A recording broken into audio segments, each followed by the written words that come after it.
आपल्याला भेटले आहे. दोन्ही योद्धे समान आहेत.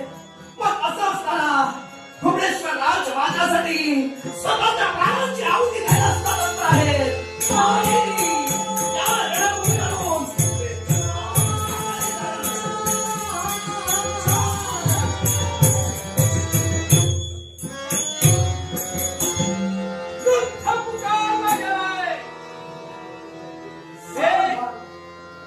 सावधाने शब्द आपल्या हातात राहिले.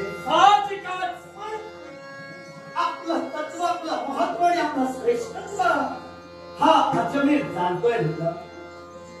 इंद्राने फेकलेल्या वज्राला ज्यांनी आपल्या पंखातल्या एका पिसाला प्रतिकार केला होता, त्यापासून सुपर्ण या संपूर्ण जे पात्र ठरले, वैन देह धरून आपल्या पूज्य आणि पवित्र चरणी हस्तिनापुर सम्राट अजमेर आपली माता झुकवतोय. आशीर्वाद द्या. यशस्वी भव. आपला आशीर्वाद मिळाला, मग माझं समाधानी झालं. पण समाधानी मन काही क्षणापुरतच समाधानी राहिलं. पण आपण येऊन सावधानी शब्द उद्गारावेत आणि आम्हाला ललकारावं. आपला उद्देश आणि आपली भूमिका स्पष्ट होईल का?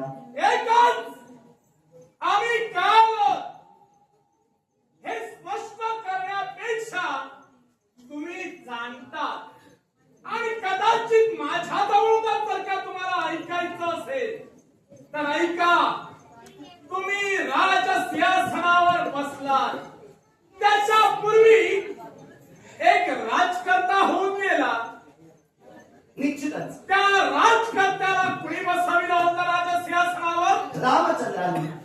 माझ्या देवास. मग त्याच देवाच्या वतीनं आज तुमच्या समोर उभा राहिलाय वैरी या भावनेनं. म्हणते मनात दृढ निर्धार वैरत्वाचा धरूनच तुम्ही माझ्यापर्यंत आला. साहजिक. मला तुमच्या मुखातून ऐकायचं आहे. काय? हस्तिनापूर हे आमचं होतं. सोमेश्वर राजापासून हस्तिनापूरच्या राजसिंहासनी सोमवंशातील वंशगत राजा म्हणून अधिष्ठित होत होता.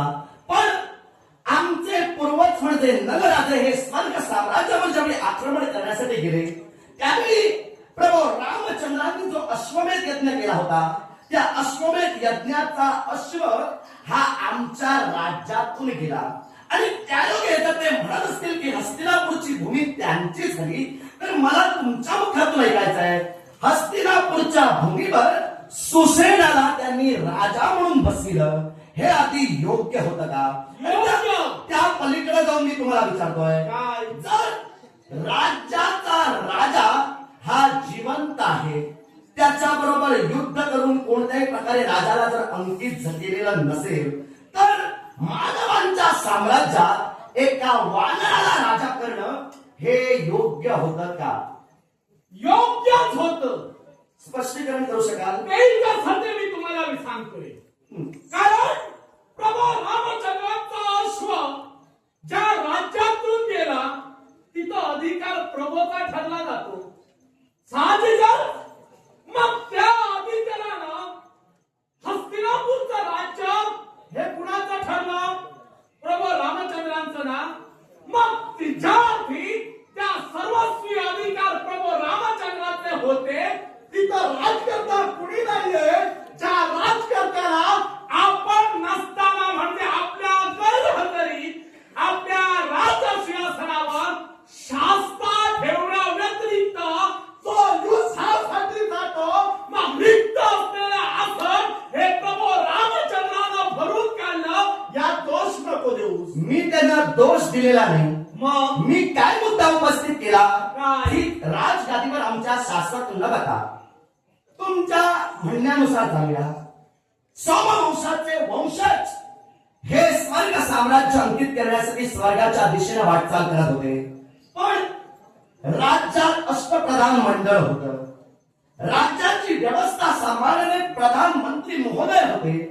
मग असं असताना एका वानराला मानवांचा राजा बनविणं ही कृती माझ्या मनाला रुचण्यासारखी नाही.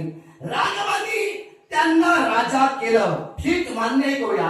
तुम्ही तुमच्या बुद्धिमत्तेप्रमाणे किंवा तुमच्या विचार प्रणालीनुसार चाललात. मग याची सूचना राजे नल यांना देणं इष्ट नव्हतं का? ज्यावेळी राजकारणी म्हणून त्याला घोषित केलं जबाबदारी कुणाची होती? ते सैन्य होतं तुमचं. तुमच्या राज्यात मंत्री महोदय होतेच ना. मग त्यांनी न राजकर्त्यांना का जाणीव दिली नव्हती? जाणीव दिली नव्हती अशातला भाग नाही. मग जाणीव देऊन जाणीवेचा संदेश आम्ही आमच्यापर्यंत पोचला. त्यावेळी आम्ही आमची मायभूमी म्हणजे आमचं हस्तिनापुर आमचंच आम्हाला मिळवण्यासाठी पुन्हा आम्ही आक्रमण केलं. आक्रमण सुशेरावर केलं आणि आमचं हस्तिनापूर पुनश्च आम्ही मिळविलं. वाद जर इथं थांबतोय तर पुन्हा तुम्ही आक्रमण का करतात? कारण हस्तिनापूर आमचं आहे, आमचं होतं ते आमचं आम्ही मिळविलं. मग तुम्ही डावळाडोळ आता काय करता? सुसेन याच्यापर्यंत जाण्यापेक्षा तुम्ही जर का सरळ प्रभू रामचंद्रापर्यंत आला असतात आणि हाच मुद्दा जर का प्रभू रामचंद्राला तुम्ही विचारला असतात तर हा विकोप वाढला असता का? रामचंद्रांना का सम्राट म्हणून आम्ही विचारायला तुमचा मुद्दा जर आहे तर मी हाच तुमचा प्रश्न तुम्हाला फिरून विचारतोय. तुमच्या सैन्यात सुद्धा उड्डाण करून निमिषाच्या काही भागात आपल्या स्थानापर्यंत पोहोचणारे योद्धे आहेत ना. मग त्यातलाच एक योद्धा जर आमच्यापर्यंत आला असता आणि त्याने आम्हाला सांगितलं असतं तर आम्ही तुमच्या बरोबर युद्ध केलं असतं. जर हरवलं असतात तर आमचं राज्य आम्ही तुम्हाला दिलं असतं. आम्हाला सुद्धा गरज नव्हती. तुमचा राज्य कसा सांभाळावा त्याची गरज तुम्हाला होती. ऐका, नियुक्त करून ठेवला पाहिजे होता. राज्य सांभाळण्याची गरज होती म्हणूनच आमचं राज्य मिळवण्यासाठी आम्ही पुन्हा आक्रमण केलं. तुम्ही मुद्दा काय मांडलात? तुम्ही थेट रामचंद्रांना जाऊन सांगायला होतं. जर तुम्ही जर म्हणताय की नगराजांपर्यंत याची वार्ता देणं याची तुम्हाला गरज नव्हती तर आम्हाला सुद्धा गरज नव्हती रामचंद्रांना सांगण्याची. आमची मायभूमी आमचं हस्तिनापूर आम्ही पुन्हा मिळविलं. अर्थात आता तुम्ही जे येताय माझ्यावर याची आम्हाला कल्पना होती तेव्हा तुमच्या सम्राटापर्यंत येऊन सांगण्याची गरज नाही. आणि काय हो तुम्हाला आणि काय हो काय झालं? तुम्ही आता जे काही मला शिरात आणून सांगताय त्याचप्रमाणे आवेश ठेवून आलो. कारण देवाबद्दल माझा स्वाभिमान, देवाबद्दल माझा मला अभिमान आहे. त्या कारणास्तव तुमच्या समोर मी इथं आलोय. अभिमान सतेज ठेवाच. शब्दाची उंची हवी तेवढी वाढवा पण आवाज हा माझ्या स्वराबरोबरच तुम्ही ठेवून का ठेवा. म्हणून? याला कारण आहे. का म्हणून? जसे तुम्ही वैरी म्हणून माझ्या डोळ्यासमोर उभे राहिला. मी बरोबर. तुम्हाला वैरी म्हटलं नाही, मी तुम्हाला नमस्कार केला पण तुम्ही थेट वैरत्व जोडला. कदाचित सामंजस्यानं तुम्ही देव घटक असल्या कारणानं वाद सामंजस्यानं मिटलाही असता. पण तुम्ही ज्या पद्धतीनं बोलताय त्या पद्धतीने आता मी तुम्हाला सांगतोय. म्हणून म्हटलं शब्दांची उंची हवी तेवढी वाढवा पण आवाजाची जास्त वाढवू नका. नाही, शब्दांची वाढल्यावर आपोआप आवाजाची वाढते. कशी का? साहजिक तेवढं आहे ना. काय आहे? तेवढं आहे वजन आमचं. तेवढं आमचं अस्तित्व आहे. तुझं वजन शब्दात दाखव, आवाजात मला नको दाखव. मी दाखवायचं आहे म्हणून तर उभा आहे. तुम्ही आज माझ्यावर बोट दाखविता तेवढं का? एवढं का बोट का दाखविता ते सांगा. ऐका,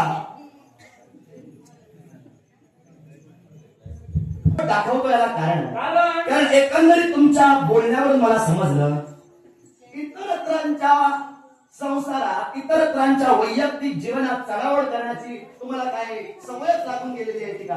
काय झालं? काय झालं म्हणजे? कुणाच्या संसारात आम्ही ढवळाढवळ केली? ऐका सांगतोय. बोला. आमचं हस्तिनापूर आम्ही आता सुखा समाधानानं सांभाळतोय. मग असं असताना रामसेनेच्या वतीनं येऊन आमच्याशी तुम्ही वैरत्व जोडताय. या आधी सुद्धा हेच तुम्ही केला. कारण देवराज देवेंद्र आपलं सिंहासन आपली राजगादी सुखा समाधानानं सांभाळत होते. तुम्ही गेलात आणि देवतांची त्रेधा उडविला. त्यांना त्यांच्या आसनापासून डळमळीत केला. म्हणजे एखादे राजकर्ते जर आपलं राज्य सुखा समाधानानं सांभाळत असतील तर ते काय तुमच्याला भगवत नाही की काय? जबाबदार मी नव्हतो. मग कोण होता? आम्ही स्वर्गावर स्वारी केली याला जबाबदार आम्ही नव्हतो तर देवतांचे अधिपती देवेंद्र महाराज होते. असे काय? कारण त्यांच्या जीवनातील मागील इतिहास जरा आठवा. तुम्हीच सांगा. नाही म्हणते तुम्हाला ज्ञात आहे ना. मग मी सांगू की नाही, आम्हाला प्रश्न विचारलात ना. हा. मग तुम्हीच सांगा म्हणता. तुम्ही काय सांगितलं? मागील इतिहास तुम्ही आठवा.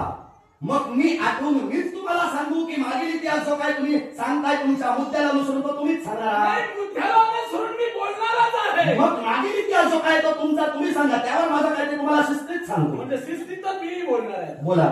ऐका मग, कारण मागील इतिहास कुठला असेल तर विश्वस्थैर्य राखावं याच्यासाठी देव देवता सारे प्रयत्नवादी बनत होते.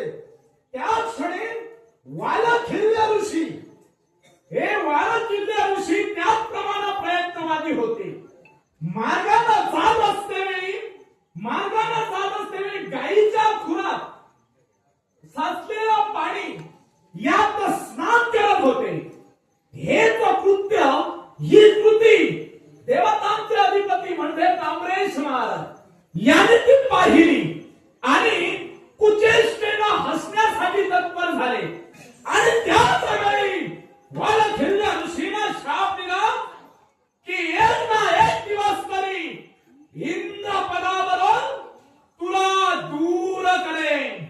एवढं नसून सहस्त्र हत्तीचा बळ घेऊन सहस्त्र इंद्राप्रमाणे एक तेजस्वी इंद्र निर्माण करेन. अशा प्रकारचे शब्द त्यांचे आणि ते ब्राह्मणाचे शब्द ही ब्रह्मवाणी सतेज करण्यासाठी आम्ही तिथपर्यंत गेलो. काय हो? बोला. तुम्ही बोलून मोकळे झाला, तुम्हाला माहित नाही की काय? तुम्ही आठवताय की काय असा शब्द प्रयोग तुमचा आता येऊन गेला होता. मग मला आता तुमच्या मुखातून ऐकायचं आहे, देवराज देवेंद्रावर तुमचं जे आक्रमण झालं होतं ते बालखिल्य ऋषींना देवराज देवेंद्र हसले म्हणूनच झालं होतं की त्यामागे अजून काही कारण होतं? हेतू होता, हे महत्वाचं कारण होतं. हेतू पुढे करा. हेतू पुढे करणार आहे, कारण ते पुढे झालं त्यामुळे मी तिथं गेलो. आणि ते कारण काय असेल तर स्वर्गावर गेलो, ते सावत्र मातेच्या इच्छेसाठी गेलो. आता जागेवर आला, जागा सोडणार नाही. ऐका, तुम्ही बालखिल्य ऋषींचं प्रकरण सांगलात आणि थांबला, हा. तेव्हाच मी ओळखून चुकलो. महत्वाचा मुद्दा तुम्ही ठेवताय आणि म्हणूनच तो मुद्दा मी उपस्थित केला. आता तुम्ही जर बोलला असाल तर माझा प्रश्न तुम्हाला. बोला. बालखिल्य ऋषी हे गोखुरात जे पाणी साठलं होतं ते पाणी पवित्र आहे म्हणून त्यात स्नान करत होते. त्यावेळी देवराज देवेंद्रांना त्यांची ती कृती हास्यास्पद वाटली म्हणून ते त्यांच्यावर हसले. त्यावेळी त्यांनी सांगितलं की दुसरा इंद्र आम्ही निर्माण करू. तेव्हा दुसरा इंद्र म्हणजे खगेंद्र आपण छाती पुढे करून तुम्ही सांगितला, पण देवतांचे राजे इंद्रच आणि तुम्ही खगांचे राजे झालात म्हणून खगेंद्र तुम्हाला म्हटलं गेलं. पण तुमचा खरा स्वार्थ काय तर मातेला दास्यत्वातून मुक्त करण्यासाठी अमृत कुंभ आणण्याच्या उद्देशानं तुम्ही स्वर्गावर आक्रमण केला होता.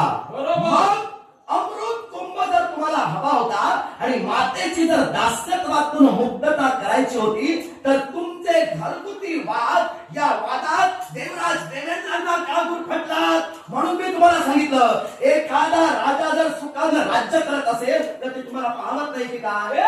निमित्त ठरला गेला. वालखिल्य ऋषीच्या मुखाने निघणारे शब्द सत्य झाले. आणि दुसरी गोष्ट म्हणजे माझ्या आईला दास्यत्वातून मुक्तता प्राप्त करून द्यावी याच्यासाठी आम्हाला सर्व समाजावर जावं लागलं. ऋषींना सांगू नका, मातेला दास्यत्वातून मुक्त करण्यासाठी किंवा हे विधान घेऊन चला. दोन्ही विधानात सत्यता आहे. छोटासा काही नाही एवढं लक्षात ठेवा पण तुम्ही. महत्वाचा मुद्दा तुमचा अमृत कुंभाचा आहे, तो घेऊन चला. अमृत कुंभाचाही महत्वाचा नाही, तेवढाच वालखिल्य ऋषींचा पण महत्वाचा आहे. मग ठीक. पण तुमच्या इच्छेप्रमाणे तुम्ही म्हणतात अमृत कुंभ. मग मला सांगा हो, मी स्वतःच्या इच्छेला तिथपर्यंत गेलो होतो का? ते आता तुमचा तुम्हाला माहित, तुमचे घरगुती वाद आहे. म्हणजे तुम्ही बोलतात फक्त घरगुती वाद म्हणून, पण वाद कशामुळे निर्माण झाला ते तरी पाहा. ऐका, पहा म्हणजे काय, आम्ही काय असेच बोलतोय की काय? ऐका, वाद कशामुळे झाला तर तुमची माता म्हणजे कद्रू, सर्पांची माता कद्रू आणि तुमची माता भिनता बरोबर. यांच्यात पैस लागली होती की अश्व, सूर्य रथाचा अश्व हा कोणत्या रंगाचा आहे. तेव्हा त्या पैजेत तुमची माता हरली आणि त्या मातेला दास्यत्व कद्रू मातेचं स्वीकारावं लागलं. आणि म्हणूनच देवतांची त्रेधा उडविण्यासाठी तुम्ही गेला. हे विधान बरोबर? योग्य. बरोबर आहे, बोला. मग मला मुद्दा महत्वाचा काय उपस्थित करायचा होता.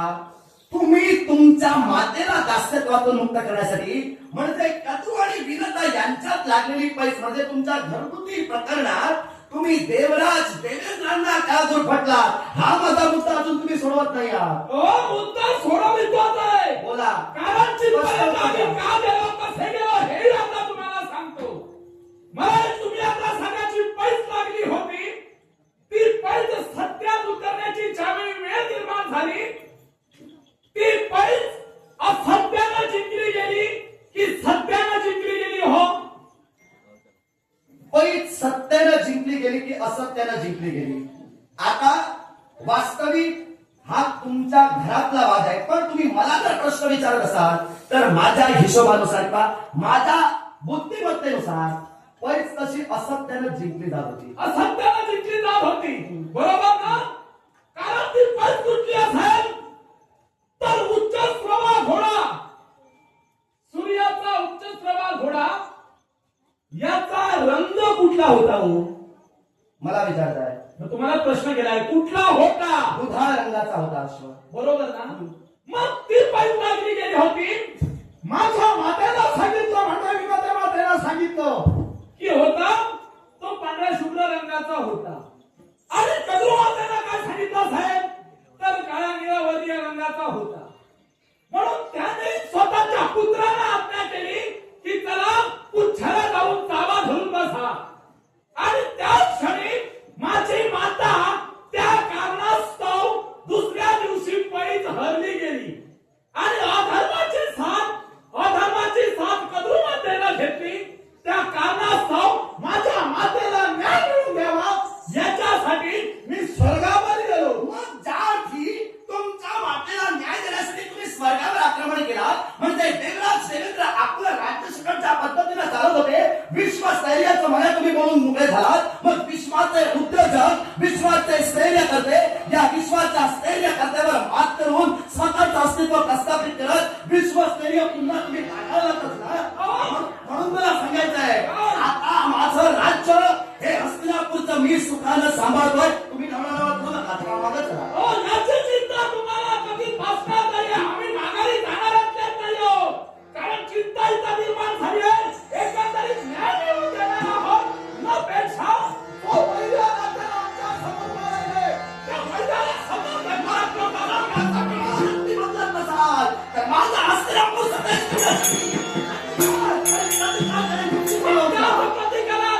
आमचे पराक्रम स्वतःच्या नजरासमोर ठेवा. आणि ते पराक्रम कुठले असतील याची जाणीव तुम्हाला करून देतोय. राजकर्ते नरराजा यांचा नृसिंह राजकर्ते यांच्या समोर संघर्ष चालू झाला. त्या संघर्षात एक दिवस राजकर्ते नरराजा यांचा पुत्र नदो यानं स्वतःच्या पित्याची आज्ञा घेतली आणि स्वर्ग साम्राज्यावर स्वारी करण्यासाठी गेला.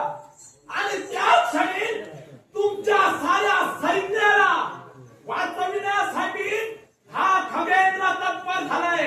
साऱ्या राजराजेश्वराला स्वतःच्या विस्तीर्ण पंखात घेऊन जात असतेवेळी कुंभकर्ण खाली निसटला गेला आणि नृसिंह राजकर्ते यांच्या सैन्यावर पडला गेला. नृसिंह